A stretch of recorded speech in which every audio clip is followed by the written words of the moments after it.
우리 성경 누가복음 15장 18절부터 32절까지 같이 보겠습니다. 누가복음 15장 18절부터 32절까지입니다.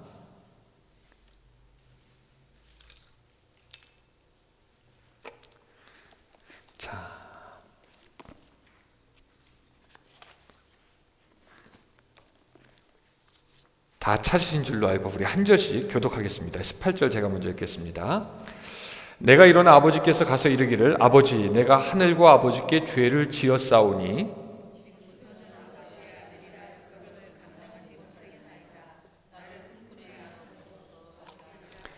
이제 일어나서 아버지께로 돌아가니라. 아직도 거리가 먼데 아버지가 그를 보고 측은히 여겨 달려가 목을 안고 입을 맞추니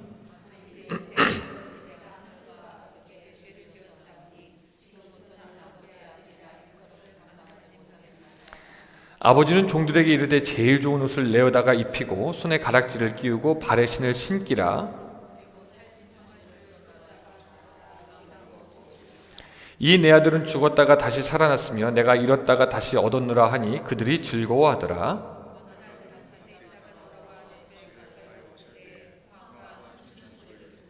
한 종을 불러 이 무슨 일인가 물은데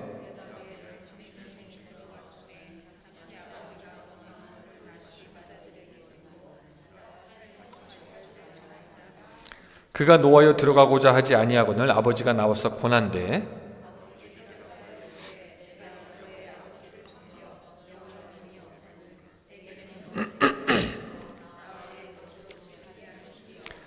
아버지의 살림을 창녀들과 함께 삼켜버린 이 아들이 돌아오매 이를 위하여 살찐 송아지를 잡으셨나이다.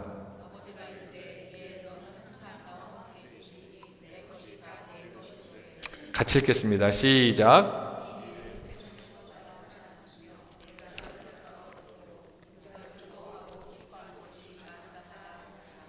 아멘. 할렐루야. 하나님의 사랑과 은혜가 여러분들의 삶에 충만하기를 주님의 이름으로 축원합니다. 아멘. 오늘 무슨 날이죠? 아버지의 날. Father's Day인데 우리 모든 남성들은 자리에서 지금 잠깐 일어나 주시겠어요? 자, 자리에서 일어나 주시고 우리 앉으신 여성분들 우리 박수로 큰 격려와 격려해 주시기 바랍니다. 감사합니다. 앉아도 되겠습니다. 그 아버지들에게 꼭 한번 이런 그 격려의 박수를 드리고 싶어서 특별히 오늘 남자들에게 하나님의 은혜가 또한 함께하기를 바랍니다. 아멘. 아멘이 좀 적은 것 같은데 아멘. 그 아버지의 날에 그 목사들이 가장 많이 하는 설교가 이 탕자의 비유입니다. 그래서 오늘도 탕자의 비유에 대해서 우리가 좀 같이 이야기를 해보자고 합니다. 오늘 그 설교 제목 혹시 기억나세요? 비정상. 비정상에 반대는 정상. 여러분 정상은 뭡니까? 정상. 저 사람이 정상적이다 할 때 그 정상이 어떤 뜻이죠? 어떤 스탠다드나 어떤 스타일이나 사람들이 보통 하는 방법을 정상이라고 이렇게 얘기하고요. 그거를 떠나서 다른 것으로 하는 것을 우리는 뭐라고 얘기하냐면 비정상이라고 얘기를 합니다. 우리가 사람이나 물건을 평가할 때 저거는 정상이다 혹은 비정상이다 라고 이야기를 하죠. 멀쩡히 사람들은 다 이 길로 가는데 저 사람만 저런 길로 다른 길로 간다. 그럼 우리는 그 사람에 대해서 저 사람은 정상이 아닌 것 같아 라고 이야기하기도 합니다. 정상적인 것, 비정상적인 것 그렇게 얘기합니다. 그렇게 생각해 볼 때 여러분 어떻게 사셨습니까? 지난주에 좀 정상적으로 사셨습니까? 아니면 좀 비정상적으로 살았다 라고 생각되는 분들이 있습니까? 근데 여러분 아십니까? 하나님은 성경에서 가만히 보면은 비정상적으로 보일 때가 더 많다라는 겁니다. 다시 한번. 하나님은 성경에서 보면은 비정상적으로 보일 때가 더 많이 있다라는 것이에요. 오늘 우리 탕자의 비유에 나와 있는 아버지가 사실은 하나님을 얘기하는 건데 굉장히 비정상적으로 보입니다. 자, 우리가 다 아는 얘기지만 조금 반복하겠습니다. 어떤 사람에게 두 아들이 있었어요. 그 작은 아들이 아버지에게 와서 뭐라고 얘기하냐면 아버지 저에게 돌아올 유산을 주십시오라고 이야기를 합니다. 근데 아버지는 걷다 대고 자기 아들에게 자기 유산을 줍니다. 근데 사실은 이것부터 굉장히 비정상적인 거예요. 유대인의 전통에 의하면은 지금 아버지의 행동은 도무지 이해가 되지 않는 거였습니다.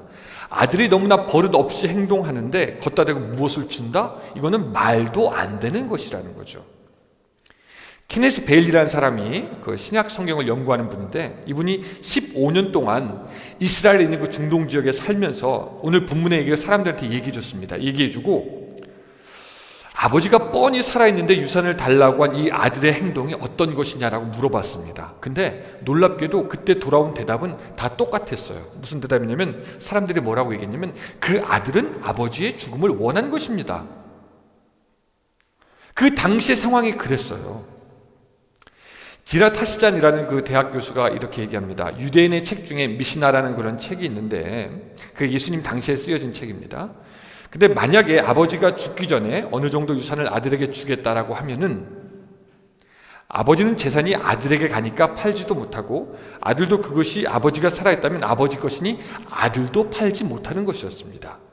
설령 아버지가 모든 재산을 자기의 후손에게 나누어 준다고 하여도 그 재산을 받을 사람이나 모두 아버지가 살아있기 전까지 그 재산에 손을 댈 수가 없었습니다. 당시의 정상적인 생각으로는요.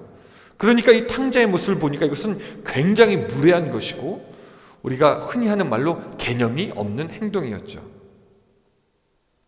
그런 이유로 탕자가 자기 아버지에게 유산을 달라고 하고 그것을 팔았다는 것은 사실 자기의 아버지가 죽은 것으로 생각한 것과 다름이 없다라는 것입니다. 우리는 여기서 오늘 이 시대에 우리들의 그 속마음을 보게 됩니다. 작은 아들은 아버지의 재산을 원했지만 아버지를 원했던 것은 아니죠. 이 케일리 베이스라는 사람이 그 연구에서 분석한 것처럼, 아버지의 죽음을 원했던 것처럼 탕자는 아버지가 아니라 아버지의 재산이고요. 어쩌면 오늘 우리들도 그 탕자와 비슷하다라는 것입니다. 여러분, 하나님이 우리 풍성하게 해주시면 좋습니까? 싫습니까?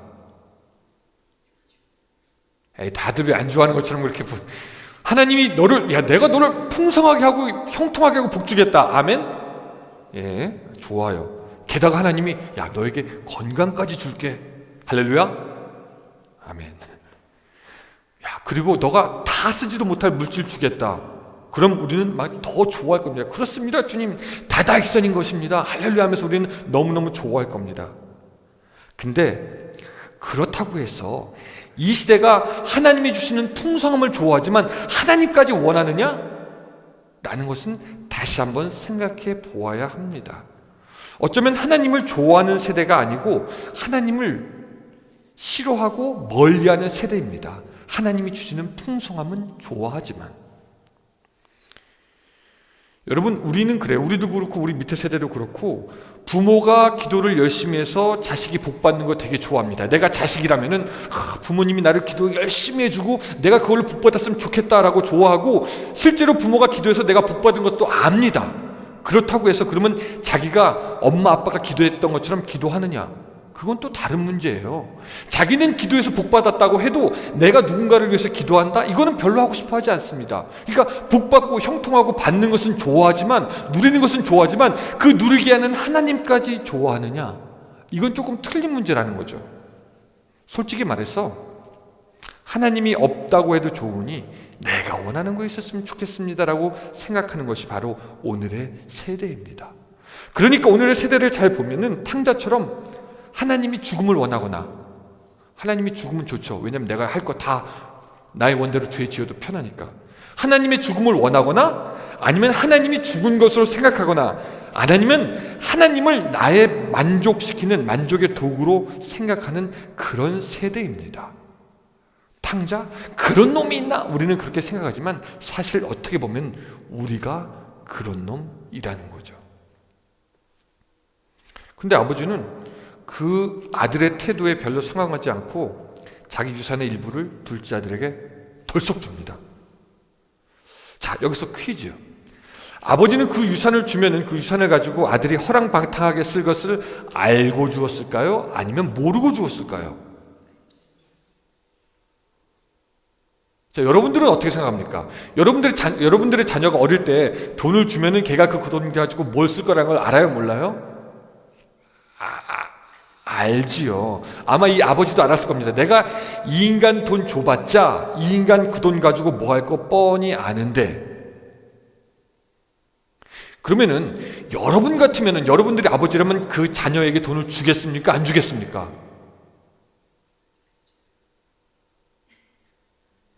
비정상이라고 얘기할까봐 지금 두려운 거죠, 여러분? 다시 한번. 여러분들이 이 아버지 같으면 돈을 주겠습니까? 안 주겠습니까? 난 돈 주겠다 그래도. 줘야죠, 한 표. 나는 안 주겠다. 난 못 주겠다. 안 주겠다. 아니라 못 주겠다. 예. 돈이 없어서 잘 절충했어요. 예. 사실 그래서 아버지는 비정상입니다. 우리 같으면 어떻게 하죠? 몽둥이 찜질해서라도 사람 만들어야죠. 그거 그대로 놓고 보면 안 됩니다. 이 찜질해가지고 몽둥이 찜질을 하고 두들겨 패서라도 원래대로 길에 데려다 놔야 됩니다. 그것이 정상적인 아버지예요. 그렇죠? 많은 사람들이 그렇게 생각해요. 아니, 그 아들이 조르고 또 조르니까 그 아버지가 준 거 아니겠습니까? 라고 생각하지만 성경에는 그런 내용 없어요. 아들이 달라고 할 때 아버지는 그냥 줍니다. 그러면은 그 아버지는 비정상이고요. 그 아버지를 상징하는 하나님도 비정상처럼 여겨지는 것입니다. 그럼 하나님은 왜 그렇게 비정상적인 것을 선택했을까? 왜 하나님은 우리가 이해할 수 없는 아버지의 그 이해할 수 없는 그 비정상적인 사랑을 우리는 성경에서 보고 공부해야 하는가? 좀 한번 생각해 봐야 되겠다라는 거죠. 여러분 곰곰이 생각해 보면은요, 우리도 사실 하나님께 무엇인가 받을 자격이 없지만 하나님께서 우리에게 주십니다. 시편 8편 3절 4절 주의 손가락으로 만드신 주의 하늘과 주의 베풀어 주신 달과 별을 내가 보오니 사람이 무엇이가 한데 주께서 그를 생각하시며 인자가 무엇이기에 주께서 그를 돌보시나이까. 하나님은 우리에게 일단 주십니다. 우리가 자격이 안 되지만 또 우리는 그렇게 생각해요. 우리가 가지고 있는 것, 우리가 소유하고 있는 것, 이것이 다 내 거라고 생각하지만 사실은 하나님의 것입니다. 로마서 11장 36절 이는 만물이 주에게서 나오고 주로 말미암고 주에게로 돌아갑니다. 우리가 가지고 있는 조그만 것 하나조차도 사실은 내 것이 없고 하나님이 주신 것입니다. 우리가 태어날 때 빈손 들고 태어났기 때문에 우리는 우리의 것이 하나도 없어요. 하나님은 좋은 것을 주시되 의롭지 않고 나쁜 사람에게도 주십니다. 마태복음 5장 45절 이는 하나님이 그 해를 악인과 선인에게 비추시며 비를 의로운 자와 불의한 자에게 내려주십니다. 그뿐만 아니라 하나님은 가장 악한 사람을 위해서 자기의 가장 소중한 독생자 예수 그리스도를 우리를 위해서 주셨습니다. 그럼 우리가 그것을 받을 자격이 있어서 주셨느냐? 아니죠. 우리는 전혀 받을 자격이 없음에도 불구하고 하나님께서 그저 주신 그 은혜입니다. 여러분 솔직히 생각해 볼까요? 아들을 위해서, 아니 죄인을 위해서 자기의 아들을 주는 사람이 어디에 있습니까? 이게 정상입니까? 비정상입니까? 비정상이에요. 하나님의 사랑은 비정상적인 것입니다. 근데 하나님이 우리에게 그렇게 주시는데 마치 아버지가 탕자에게 주었던 것처럼 주시는데 우리는 하나님께서 주신 것을 바르게 쓰고 있느냐? 그렇지 않다라는 것입니다. 우리 인간들은 꼭 탕자 같아서 하나님이 주신 것을 내 것인 것처럼 쓰고 있습니다. 제가 어쩐 좀 통계를 봤더니 32빌리언이, 빌리언이면 공이 몇 개 붙는 거죠? 32빌리언이면은 하나, 둘, 셋. 계산이 안 돼요. 32빌리언이 인신매매에 쓰이고요. 90빌리언이 알코올을 소비하는 데 쓰이고요. 250빌리언이 담배와 흡연을 하는 데 쓰이고 400빌리언이 마약을 사고 먹는 데 쓰인다고 합니다. 미국에서. 지금 여러분 인류는 1년에 14조를 전쟁하는 데 쓰고 있다고 합니다. 어떤 사람이 이 통계를 보고 조사했어요. 아직도 지구촌에 굶어 죽는 사람이 있는데 이 사람들을 다 먹이려면 1년에 30빌리언이 든대요. 근데 만약에 전 세계가 전쟁을 딱 멈추면은 우리는 이 지구상에 굶어 죽는 사람을 450년 동안 먹여 살릴 수 있다는 겁니다. 그러면 우리는 솔직히 말해서 탕자보다 더 나쁜 사람 아닙니까? 탕자는 자기 그 아버지가 준 돈 갖고 자기만 파괴했어요. 근데 우리는 어떻습니까? 하나님이 주신 것 갖고 서로 파괴합니다. 서로 멸망시킵니다. 서로 저주하고 서로 죽입니다. 그러면은 그렇게 쓰는 사람 차치하고, 그럼 우리는 좀 낫습니까? 오늘 여기 앉아있는 우리는 그들보다 조금 낫습니까? 어쩌면 우리도 우리의 가진 것, 내 마음, 내 정욕, 내 욕심, 내 뜻에 따라서 쓰지 않습니까? 하나님이 쓰라고 한 것이 있지만 내가 내 원대로 쓰기 원한다면 이것도 역시 우리도 또 다른 탕자의 모습을 가진 것이 아닙니까? 우리 인간들에게 좋은 것을 다 줘봤자 인간들이 그거 가지고 서로 싸우고 서로 파괴할 것 하나님이 알았을까요? 몰랐을까요? 아셨죠. 그러나 그럼에도 불구하고 하나님은 주셨습니다. 그리고 앞으로도 주실 것입니다. 왜? 그것은 하나님이 하셔야 하는 옳은 일이기 때문에 그렇습니다. 성경에는 이뿐만 아니라 그 비정상적으로 보이는 하나님의 사랑이 또 기록되어 있는 것이 있어요. 우리가 대표적으로 생각하는 것이 뭐냐면 호세아에 나오는 얘기입니다. 하나님이 호세아 선지자에게 딱 나타나셔가지고 결혼을 하라고 합니다. 좋죠. 근데 문제는 뭐냐면 그 결혼을 할 대상이 누구냐면은 난잡하고 지저분한 창녀였어요. 그 창녀의 이름은 고멜이라는 창녀였습니다. 아니 하나님 선지자인데 선지자가 하나님의 말씀을 대언한다고 하는 선지자가 그런 여자랑 결혼할 수 있습니까? 라고 말할 수 있을 법한데 이 호세아는 가서 그냥 결혼합니다. 물론 결혼 생활이 즐거울 리가 없습니다. 결혼은 텅 빈 것 같았고 버려진 것 같았습니다. 거기다가 또 들리는 소문이 있었어요. 그것이 호세아의 마음을 찢습니다. 뭐냐면 자기 부인이 다른 사람과 바람이 나서 가출했다라는 겁니다. 호세아가 기가 막혀요. 그러고 보니까 내가 낳은 아들이 내 아들인지 아니면 다른 사람이 낳은 아들인지 알 수가 없다라는 겁니다.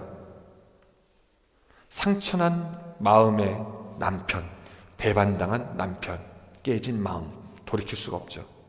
그런데 한술 더 뜨는 게 이 고멜이 그렇게 난잡한 생활을 즐기다가 잡혀서 매춘을 하게 됐습니다.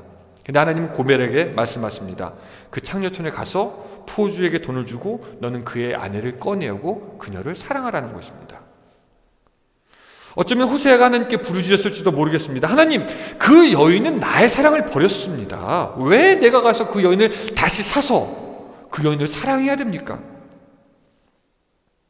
호세아는 신실한 남편이었고 고멜은 신실치 못한 거짓된 부인이었습니다. 이 이야기에서 호세아는 하나님의 사랑을 대변합니다. 그러면 여러분,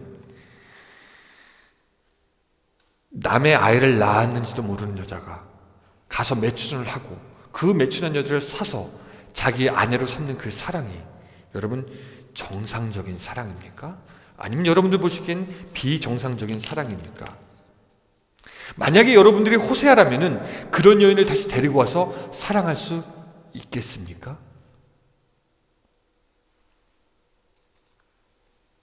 아닐 것입니다.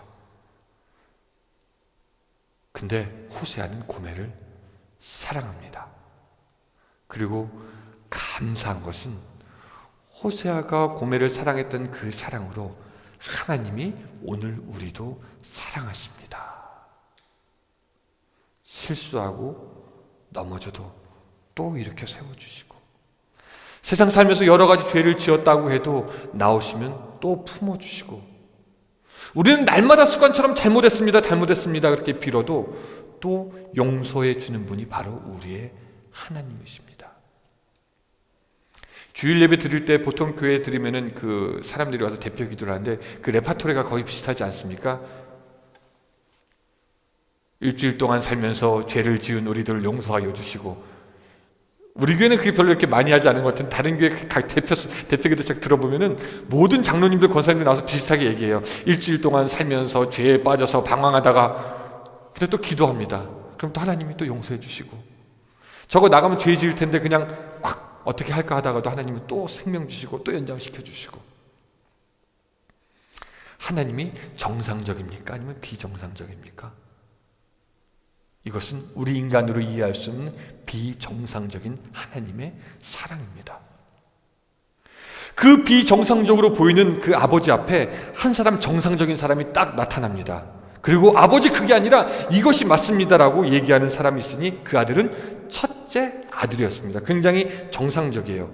이 사람은 자기 아버지에 대해서 화가 났습니다. 왜냐하면 아버지가 재산을 다 말아먹은 그 탕자를 환영해 주었기 때문입니다. 게다가 파티까지 열어주고요. 뭐라고 요구하냐면, 야, 너도 좀 그 작은 아들 돌아온 그 파티에 같이 와서 우리 축하하자라고 이야기합니다.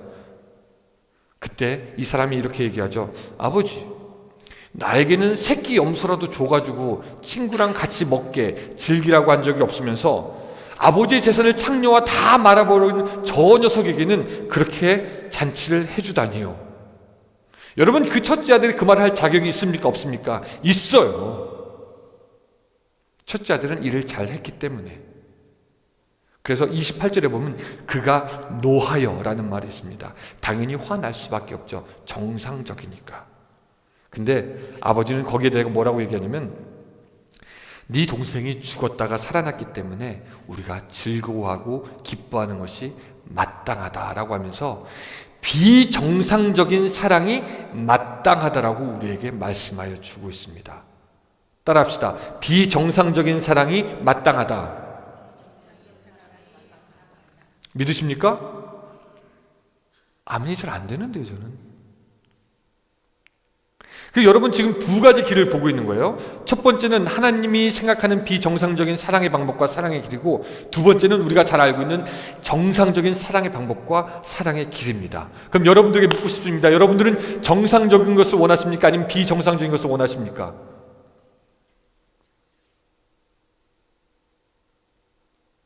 저에게 대답하기 힘들다면 옆에 사람들에게 한번 대답해 주세요. 나는 그래도 정상적인 길을 가고 싶어, 여보. 우리에게 있는 문제는 뭐냐면, 우리는 탕자처럼 비정상적인 사랑을 받았으면서 우리가 사랑할 때는 정상적으로 사랑해야 된다고 생각합니다. 우리는 사랑하는 만큼 사랑을 줄 수 있다고 생각하고, 대접을 받는 만큼 대접을 줘야 한다고 생각합니다. 우리는 자격이 있는 사람을 사랑할 수 있다고 생각하는 것이죠. 오늘 우리 남성분들, 우리가 주위의 사람들을 정상적으로 사랑합니까? 아니면 비정상적으로 사랑합니까? 우리가 사랑을 하지 않는다는 얘기가 아니라, 우리는 어쩌면 성경이 보여주는 것처럼 그 방법대로 사랑하지 않는다라는 것입니다. 솔직히 말하면 우리는요, 저 좀 봐주세요. 자, 피곤하신 분들은 기지개 하셔도 좋겠습니다. 예. 솔직히 우리는 우리의 가족들을 사랑할 때도 정상적인 범위 안에서만 사랑합니다. 우리가 이해할 수 있는 한에서, 납득이 가는 한에서. 우리는 그렇게 얘기할 수 있습니다. 당신은 사랑을 받을 자격이 없어라고 말하기도 합니다. 이거는 정상적인 사랑이죠. 여러분, 드라마 보면 그 아버지가 대기업 회장인데 자식이 아버지 말을 듣지 않고 막 그 아버지에게 계속 반항합니다. 그러면 아버지가 그 아들에게 하는 그 아주 통속적인 이야기 뭐 있죠? 너 이름을 어디서 빼가라? 호적에서 파가라. 굉장히 정상적이에요. 너는 사랑받을 자격이 없다라는 겁니다. 여러분, 우리는 가끔 그런 사람을 만나요. 저 사람은 주관이 뚜렷하고 고집이 세요. 여러분, 이게 주관이 뚜렷하다는 게 좋은 말입니까? 나쁜 말입니까?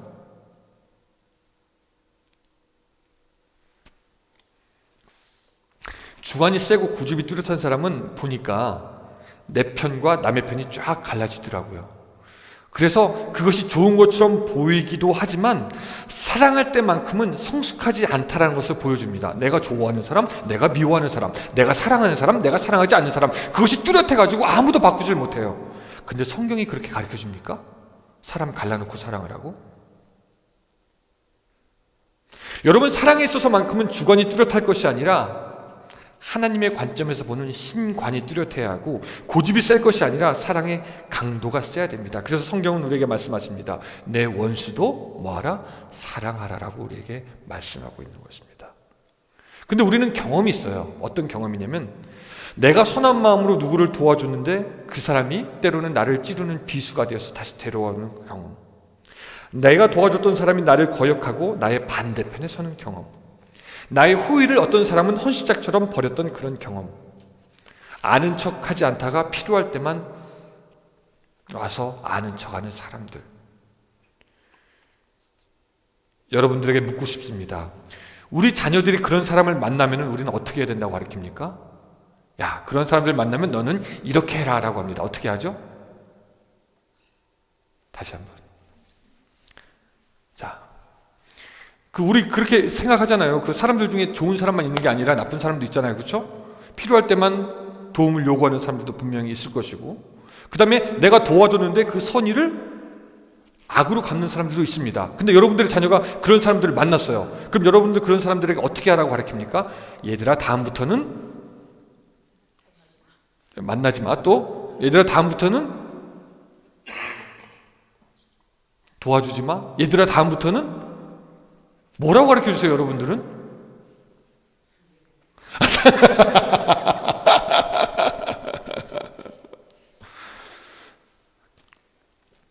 그 목사로서 좀 힘들 때가 뭐냐면은 그 애들이 학교 갔다 와가지고 자기한테 미인하게 했던 애들이 있다라고 말할 때 좀 곤란해요. 속에서는 참으면 안 되지라고 말하고 싶지만 이게 이 입에서 떨어지지 않아요. 어떻게 말을 해야 되나? 그러다가 수개월 전에 한 가지 대답을 생각했습니다. 그래도 셀프 디펜스는 해야 되지 않겠니? 우리는 그렇게 얘기해요. 상종을 하지 말아라. 야, 똥이 무서워서 피하냐? 더러워서 피하지. 근데 그게 성경이 가르치는 가르침이 아닌 것 같아요. 우리는 그렇게 가르치려고 하지만, 알려주려고 하지만 성경은 그렇게 우리에게 알려주고 있지 않다라는 겁니다. 사랑만큼은 비정상적으로 하라고 성경이 우리에게 가르쳐주고 있다는 거죠. 성경은 70번씩 7번 용서하고 왼뺨 맞으면 오른뺨 돌려대라고 얘기하고 원수를 위해서 사랑하고 기도하라고 그렇게 가르치고 있습니다. 그래서 여러분들 지금 결심하셔야 돼요. 그럼 하나님, 나는 성경대로 정상적으로 비정상적으로 사랑하겠습니다. 아니면 하나님, 저는 정상적으로 사랑하겠습니다. 여러분 이 두 가지에서 결정하셔야 됩니다. 여러분 어떤 사랑하시겠습니까?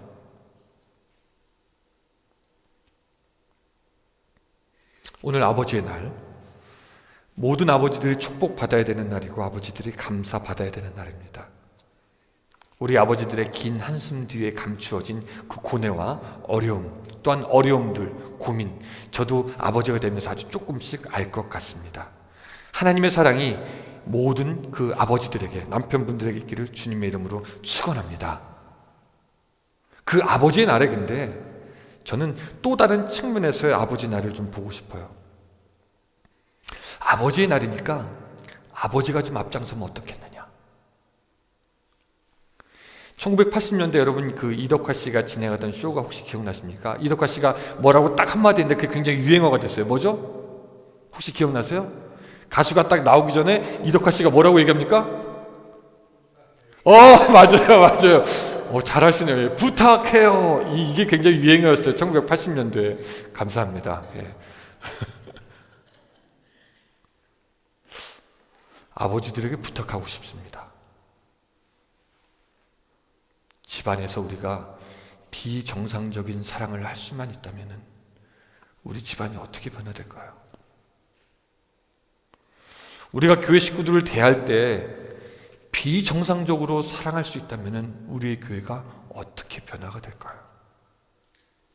우리가 만나는 사람들에게 내가 그동안 알고 있었던 정상적인 사랑이 아니라 비정상적인 사랑을 할 수 있다면 얼마나 사회가 아름다워질까요? 오늘 아버지의 날이니까 우리 아버지들이 좀 먼저 시작했으면 좋겠습니다. 부탁해요. 여러분, 남자가 멋있을 때는 언제입니까? 먼저 딱 나설 때가 그래도 멋있지 않습니까? 학교에서도 이렇게 가끔 선생님들이 애들을 때리잖아요. 누가 먼저 맞을래? 그럴 때 제가 먼저 맞겠습니다. 그래 나오는 애들이 조금 멋있어요. 그래도. 우리 남성분들 언제 앞장서서 나서시겠습니까? 마음에 들지 않는다고 밥상 홀랑 덮고 집에 나오는 거, 집에 뛰쳐나오는 거, 그거 앞장서시겠습니까? 아니면 비정상적으로 누군가를 사랑하고 그 사람을 하나님의 사람으로 계속해서 세우는 것에 앞장서시겠습니까? 어떤 것에 앞장서시겠습니까? 탕자의 아버지가 그렇게 몸소 직접 사랑을 보이지 않았다면, 비정상적인 사랑을 하지 않았다면 탕자는 돌아올 수 없고 변화될 수 없었습니다. 예수님이 십자가에 위해서 죽기까지 하신 그런 과격하고 극단적이고 비정상적인 사랑을 하지 않았다면 우리는 예수께로 오지 못했습니다. 성경은 우리에게 말씀하고 있습니다. 사랑하는 자들아 서로 사랑하자. 사랑은 하나님께 속한 것이니 사랑하는 자마다 하나님께로부터 나고 하나님을 사랑하지 않는 자는 하나님을 알지 못하나니. 오늘 이 아버지 주일에 우리 아버지들에게 간곡하게 권면합니다. 우리가 사랑으로 앞장서자는 것입니다. 또한 우리 모든 여러분들 오히려 비정상적인 사랑으로 사람을 대함으로 그들을 변화시키고 하나님 앞에 세울 수 있는 그런 하나님의 사랑의 사람이 될 수 있기를 주님의 이름으로 축원합니다.